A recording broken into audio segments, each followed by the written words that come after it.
विभुनवक्षं विष्णुवीसं नमामि शान्ताकारं भुजगशयनं पद्मनाभं सुरेशं स्वाकारं गगनसदृशं मेघवर्णं शुभाङ्गं लक्ष्मीकान्तं कमलनयनं योगहृद्यानगम्यं वन्दे विष्णुं भवैहरं सर्वलोकैकनाथम्।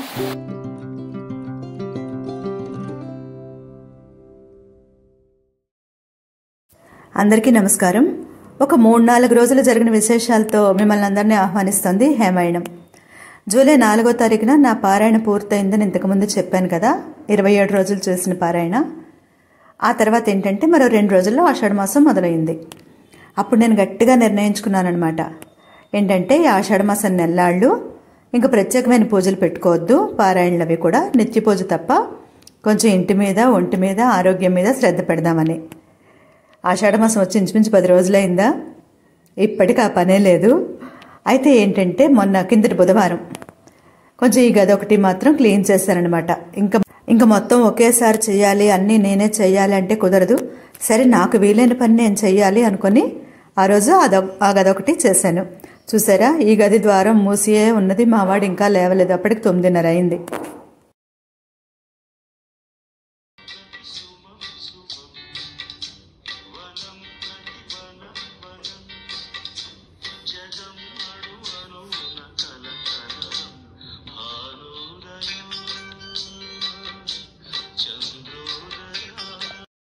ఇలా అండి, మంచి ఇళయరాజా పాటలు పెట్టుకొని 90sలో పాటలు వింటూ ఉంటే ఏ పనైనా హాయిగా చేయొచ్చు అనిపిస్తుంది।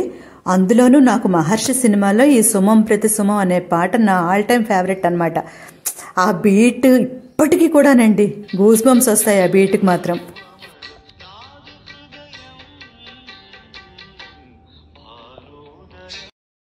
ఈ ఒక్క గది క్లీన్ చేయడానికి నాకు 2:30 నుంచి 3 గంటలు పట్టిందండి। ముఖ్యంగా ఏంటంటే నేను వీడియోస్ కోసం ఒక చీర కట్టుకోవడం, అది పక్కన పెట్టడం, ఇవన్నీ ఇలాగే అవుతున్నాయి। ఏంటంటే ఒకసారి కట్టిన చీర మళ్ళీ అది బీరువాలో పెట్టను ఉతకకుండా, ఒక్కసారి కట్టిన దానికి ఏం ఉతుకుతావని ఆ బ్యాగులు నిండిపోతున్నాయి తప్ప అవి బీరువాలోకి వెళ్ళట్లేదు। ఇవి చూసారా, దగ్గరగా నీళ్ల మరకలు కనిపిస్తున్నాయి కదా, ఇవన్నీ నేను స్నానం చేయకుండా ముట్టుకున్నానని వాటి మీద అపవిత్ర పవిత్రోవా సర్వావస్థాంగతోపివా యస్మరేత్ పుండరీకాక్షం సబాహ్యాభ్యంతర శుచి అని చదువుకుంటూ నీళ్లు చల్లారనమాట। అంటే ఇవి కూడా ఏంటంటే బయటకు వెళ్ళినప్పుడు కట్టుకోవడానికే, ఇంకోసారి కట్టుకొని ఉతికాక అప్పుడు బీరువాలో పెడతానమాట। ఇంకా ఒక్క గది పని చేసేసరికి నా శక్తి అయిపోయింది। ఇంకా ఆ రోజు పెద్దగా కూర అది కూడా ఏం చేసుకోలేదు, అన్నం వండుకొని ఆవకాయలు వేసుకొని తిన్నానమాట।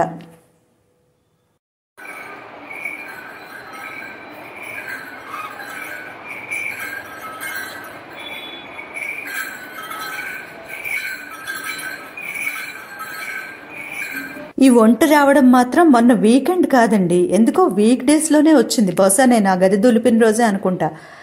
ఆ రోజు మాత్రం అండి ఎప్పుడూ ఉత్తినే వెళ్ళిపోతాడు, ఆ రోజు 3 బేరాలు తగిలాయి అనమాట। 3 సార్లు పిల్లలు ఎక్కి తిరిగారు, నాకు చాలా సంతోషం అనిపించింది।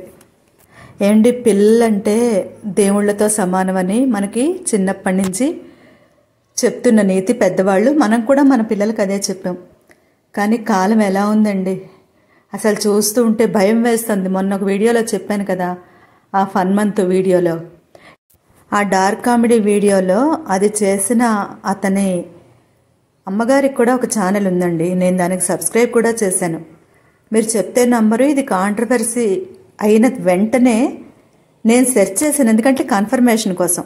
ఎందుకంటే ఆ మధ్య ఆవిడ పోస్టులు పెట్టారనమాట, మా అబ్బాయి హరోం హరా సినిమాలో యాక్ట్ చేశాడు, చూడడానికి వెళ్తున్నాము ఇలాగా అలాగని, ప్రణీతికి మీ బ్లెస్సింగ్స్ ఇవ్వండి ఇలాగా అలాగని। నేను యాక్చువల్గా అది గుర్తొచ్చి సెర్చ్ చేస్తే ఆవిడ ఛానలే లేదండి। చూసారా, ఉన్నారు 12,000 మంది సబ్స్క్రైబర్స్ ఉన్నారు, వీడియోస్ కూడా ఎక్కువే ఉన్నాయన్నమాట। కానీ ఏంటంటే పెద్ద రీచ్ లేదు। ఆ ఛానల్ పేరు నేను ఇక్కడ చెప్పడం కరెక్ట్ అవునో కాదో నాకు తెలియదు, కానీ అందుకే చెప్పట్లేదు। కానీ నాకైతే చాలా బాధ అనిపించింది, అంతమంది సబ్స్క్రైబర్స్ ఉన్న ఛానల్ని అది తీసేసినట్టున్నారు అని నాకు అనిపించింది, ఎక్కడా కనిపించలేదు। ఇన్ఫ్యాక్ట్ ఆ పేరుతో సెర్చ్ చేస్తే ఇతని వీడియోసే వస్తున్నాయన్నమాట మళ్ళీ। ఇంకా తెలుసున్న వాళ్ళందరూ కూడా, తెలుసుకున్న వాళ్ళైనా తెలిసిన వాళ్ళైనా సరే కామెంట్స్ చేస్తారని ఆవిడ ఆలోచించి తీసినట్టున్నారు। నాకు ఎందుకో అదోలా అనిపించిందండి, కొడుకు చేసిన దానివల్ల ఈవిడ మూల్యం చెల్లించారా అని। ఇక కింద శుక్రవారం అండి, చేతికి కంకణం కట్టుకొని మరీ ఈరోజు గుడికి వెళ్ళాలని చెప్పి సాయంత్రం అంటే అసలు కదలలేను. పొద్దున్న 9 లోపు కదలలేను. 10 గంటలకు వెళ్దాం అనుకున్నాను. అది 10:30 దాటిపోయి 11 దగ్గరగా అవుతుంది అనుకోండి. ఎట్టి పరిస్థితుల్లోనూ మానద్దు అనుకుని వెళ్ళాను. ఆ రోజు పొద్దున్నే పూలతం దగ్గర కొంచెం ఎక్కువ పువ్వులు తులసి తీసుకున్నాను. అయితే గుడి అయితే చాలా ప్రశాంతంగా ఉందండి. నేను వెళ్ళేసరికి ఎవరో వాహన పూజ చేయించుకుంటున్నారు. తర్వాత లోపలికి వెళ్తే ఇంకొక ఆయన తినడానికి వెళ్ళారట. పొద్దున్నుంచి పాపం ఏం తినరు కదా, తినడానికి వెళ్ళారు. ఉండండి అని చెప్పారు. ఎవరో ఇంకో హిందీ అతను అసిస్టెంట్స్కి ఉన్నాడు అనమాట. అర్చన కావాలంటే 10 నిమిషాలు పడుతుంది అంటే సరే నేను వెయిట్ చేసి చక్కగా గట్టు మీద కూర్చుని శ్రీగుండ్రత్న కోసం అంతా చదువుకున్నాను అక్కడ. 3-4 తారీఖుల్లో మా విహారి పుట్టినరోజు కానీ వాడు ఇక్కడ లేడు కదా అని చెప్పి వాడి పేరు మీద ఒక 500 కట్టి ఆ స్వామికి ఏదైనా ప్రసాదం భోగం చేయించమన్నాను అనమాట. అది చేస్తే ఉంచండి, మేము వస్తాము, కొంచెం ఉంచండి, రాకపోతే వినియోగం చేసేయండి అని చెప్పాను. మొత్తంగా పంచిపెట్టమని చెప్పాను. అదేంటంటే ఆ రోజు వెళ్తాను అనుకున్న దాన్ని మన శుక్రవారం వెళ్ళాను అనమాట, ఇంచుమించు వారం రోజులకి. సరే ఎప్పుడప్పుడు వెళ్ళడం ముఖ్యం కదా అని తిరిగి వస్తూ ఉంటే అండి ఎప్పుడూ లేదు. నేను సాధారణంగా ఇలాగే ఆటోలో వెళ్ళి వస్తూ ఉంటాను కదా, డీమార్ట్కి దీనికి ఏదైనా కొత్తపేట షాపింగ్కి. ఎప్పుడూ ఆ రూట్లో లేదు కానీ విపరీతమైన ట్రాఫిక్. ఎందుకంటే వారాహి పూజలు అవుతున్నాయి కదా, అక్కడ దారిలో వారాహి గుడి ఉందన్నమాట. ఒక 5-6 నిమిషాల పాటు ఆగిపోయింది అక్కడ ఆటో. ఇకపోతే ఏంటంటే 2 రోజులుగా ముసురు వాతావరణం ఉంది హైదరాబాద్లో. పెద్ద వర్షాలు లేవండి, ఒక్కపోత విపరీతంగా ఉంది ఎప్పటిలాగే. కానీ అడపాదడప చిన్న చిన్న జల్లులు, ముసురు బాగా పెట్టిందనమాట. ఆగండి ఆగండి ఆగండి ఆగండి ఆగండి. ఇకపోతే ఈ పూల రేట్లు మీ దగ్గర తగ్గవా అని అడిగితే ఇంకా పెరుగుతాయి, ఎల్లుండి ఏకాదశి కదా అన్నారు. ఎల్లుండి ఏకాదశి అయితే ఈరోజు ఎందుకండి అంటే ఎల్లుండి అయితే రేట్లు తగ్గిపోతాయి, ఈరోజు రేపే ఎక్కువ ఉంటాయి అంటారు. జీవితంలో ఎవరికైనా ఎన్నో ప్రశ్నలు ఉండొచ్చండి. జవాబు దొరికి ప్రశ్నలు ఉంటాయి, దొరకనివి ఎన్నో ఉంటాయి. నిజానికి అవే మన జీవితంలో ఎక్కువ. అయితే నాకు నిత్య ప్రశ్న ఏంటో తెలుసా? ఏం తినాలి, ఏం తినాలో నాకు తెలియదండి. దీని మీద ఇది తినాలి, ఇది తినచ్చు అని ఒక ఇష్టం కానీ ఒక కోరిక కానీ ఏమీ ఉండవు. పోనీ కోరిక ఇష్టము ఏమి వద్దు, బతకడానికి తినాలి కదా అన్నా కూడా తినలేకపోతున్నాను. ఏంటో తెలియదు అసలు ఈ స్టేటస్. ఇదివరకు ఇది చాలా చెప్పినా సరే చిన్న గ్లాసు బియ్యమే చూపిస్తానా, రోజు మొత్తానికి నేను తినే కార్బోహైడ్రేట్స్ అవే. ఏంటో తెలియదు, దానివల్లే ఏంటో విపరీతంగా ఒళ్ళు బరువుగా అనిపించి సరే కిందటి శనివారం ఫ్రూట్ డైట్ చేద్దామని చెప్పి మొత్తం అతని దగ్గర ఉన్న పళ్ళన్నీ తెచ్చాను. వరుస 3 రోజులు చేద్దామని. కిందటి శనివారం ఒక్కరోజే చేశాను. ఆ పళ్ళన్నీ అలాగే ఉన్నాయి ఫ్రిడ్జ్లో. అంటే కొంచెం కొంచెం అవుతున్నాయిలేండి, ఇంకా లెఫ్ట్ ఓవర్స్ ఉన్నాయి. సరే ఈ లెఫ్ట్ ఓవర్స్ అయితే తప్ప కూరలు తేవద్దు అని చెప్పి ఈరోజైతే ఈ 1/2 కేజీ ఎర్రదుంపలు ఎప్పటివో అవి ఉడకపెడుతున్నాను అనమాట. దాంతో ఏం వంట చేశారో నెక్స్ట్ మీరు చూస్తారు. ఈరోజైతే ఉడకపెట్టాను. నెక్స్ట్ ఏంటంటే మా వాడి సంగతి ఎప్పుడు చెప్తూ ఉంటాను కదా, పగలేం వాడికి తినాలనిపించదు అసలు. నాకు అంత అవసరం లేదమ్మా, నేను రాత్రే తింటాను అన్నాడు. సరే నాన్న నేను జావ పెట్టుకుంటాను రాగిపిండితోటి, నీకు పెట్టిదా అన్నాను. సరే పెట్టన్నాడు. మొత్తానికి ఇద్దరికి అది పెట్టానమాట.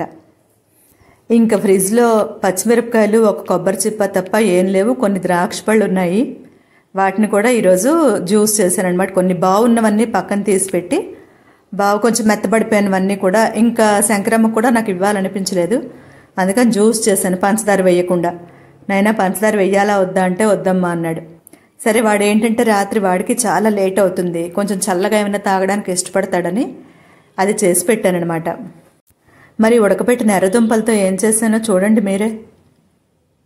ఏం చేయలేదండి, అవి అలాగే ఉప్పు వేసి ఉడకపెట్టాను, అలాగే తిన్నానమాట.